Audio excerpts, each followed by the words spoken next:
தமிழகத்தில் லஞ்சமும் ஊழலும் தலைவிரித்தாடும் நிலையில் மக்களை சித்திக்க வைக்கும் வகையில் கோவையை சேர்ந்த சட்டக்கல்லூரி மாணவி ஸ்னேகா பேசும் வீடியோ சமூக வலைதளங்களில் வைரலாகி வருகிறது. இதோ அந்த வீடியோவை நீங்களே கேளுங்கள். அனைவருக்கும் வணக்கம். நான் பேச எடுத்துக்கொண்ட தலைப்பு ஊரை சூறையாடும் ஊழல் அரக்கர்கள். உலகமய சூழலில் மிகப்பெரிய வளர்ச்சியை ஊழலும் குற்றவாளிமய அரசியலும் அடைந்து வருகிறது. குற்றம், ஊழல், அரசியல் மூன்றும் பிரிக்க முடியாதபடி பின்னி பிணைந்துள்ளன. இந்திய சமூகத்தில் புற்றுநோயாய் மாறியுள்ள ஊழலை எதிர்ப்பது மிக மிக அவசியம், அவசரமும் கூட. முன்பெல்லாம் கடமையை மீறுவதற்குத்தான் லஞ்சம் தர வேண்டிய நிலை இருந்தது. ஆனால் தற்போது கடமையை செய்யவே லஞ்சம் தர வேண்டிய அவல நிலை ஏற்பட்டதுதான் மிகவும் தண்டிக்கத்தக்க ஒன்று. லஞ்சம் கொடுப்பதும் வாங்குவதும் ஒரு சமூக அநீதி என்பது மறைந்து இன்று அதுவே மதிப்புமிக்கதாக மாறியுள்ளது. லஞ்சம் வாங்குபவனே திறமையுள்ளவனாக மக்களால் பார்க்கப்படுவதும் வாங்காதவன் பிழைக்க தெரியாதவனாக இகழப்படுவதும் இன்றைய மக்களின் மனநிலையாய் மாறி போய்விட்டது. ஒரு காலம் வரும், அப்பொழுது நேர்மையாக இருப்பது கைகளில் நெருப்பு துண்டுகளை வைத்திருப்பதற்கு சமானம் என்றார் நபிகள் நாயகம். அந்த காலம்தான் இது. ஒரு ஊடக கல்வி மையம் ஆய்விற்காக 11 அரசு துறைகளை எடுத்துக்கொள்கிறது. காவல்துறை, நீதித்துறை, நில நிர்வாகம், நகராட்சி பணிகள், அரசு மருத்துவமனை, மின்சாரம், பொது விநியோகத்துறை, வருமான வரி, நீர் விநியோகம், பள்ளி கல்வித்துறை மற்றும் ஊரக நிதி நிறுவனங்கள் என்று 11 அரசு துறைகளை ஆய்விற்காக எடுத்துக்கொள்கிறது. இதில் கல்வித்துறை லஞ்ச குறியீட்டில் முதல் இடத்திலும், காவல்துறை 2ஆம் இடத்திலும், நீதித்துறையும் நில நிர்வாகத்துறையும் அதற்கு அடுத்த இடத்திலும் இருக்கின்றன. உயிர்காக்கும் மருத்துவமனையிலும் கூட மருத்துவ ஆலோசனையில், மருந்து பெறுவதில், நோய் அறியும் பணிகளில் அதிக லஞ்சம் கைமாறுகிறது.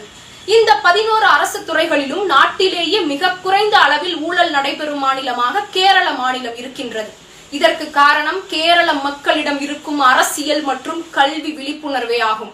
சில சமூக ஆர்வலர்களின் கருத்து என்னவென்றால், ஊழலை ஒழிக்க வேண்டும் என்றால் அதற்கான முன்னெடுப்புகளை தனிநபர் தொடங்கி அரசாங்கம் வரை இணைந்து செயல்படுத்தினால்தான் சாத்தியம் என்று கூறுகிறார்கள். ஆனால் தமிழகத்தை பொறுத்தவரை தற்போது ஆட்சி செய்கின்றவர்கள் மீதும் முன்பு ஆட்சி செய்தவர்கள் மீதுமே பல ஊழல் குற்றச்சாட்டுகள் இருக்கும் பொழுது அவர்கள் எப்படி ஊழலை ஒழிக்க நடவடிக்கை எடுப்பார்கள்? வீராணம் ஊழல், பூச்சி மருந்து ஊழல், 2G அலைக்கற்றை ஊழல், மேம்பாலம் ஊழல், வேளாண் ஊழல், நெடுஞ்சாலைத்துறை ஊழல், குட்கா ஊழல், சத்துணவு திட்ட ஊழல், பொங்கல் பரிசில் 50 கோடி ஊழல், ESI மருத்துவமனைக்கு மருந்துகள் வாங்கியதில் ஊழல், நெல் கொள்முதல் செய்வதில் ஊழல், தனிநபர் கழிப்பறை கட்டுவதில் லட்சக்கணக்கான ரூபாய் ஊழல், TNPSC ஊழல் என பட்டியல் நீள்கிறது.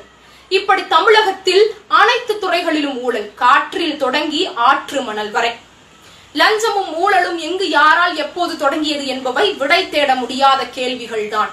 ஆனால் இன்றைக்கு ஊழல் சமூகத்தை பாதிக்கும் முக்கிய பிரச்சனையாக உருவெடுத்து நிற்கின்றது. ஊழலை ஒழிக்க லஞ்ச ஒழிப்புத்துறை இருக்கிறது, சட்டம் இருக்கிறது, பொதுமக்கள் பங்கெடுப்பு இருக்கிறது, லஞ்சம் வாங்குவது குற்றம் என தார்மீக நெறிப்படுத்தும் அறிவிப்பும் இருக்கிறது. அப்படி இருந்தும் கூட லஞ்சமும் ஊழலும் மறையவில்லை. காரணம் மக்களின் பயம். மக்களின் பயம்தான் ஊழல்வாதிகளின் பலம்.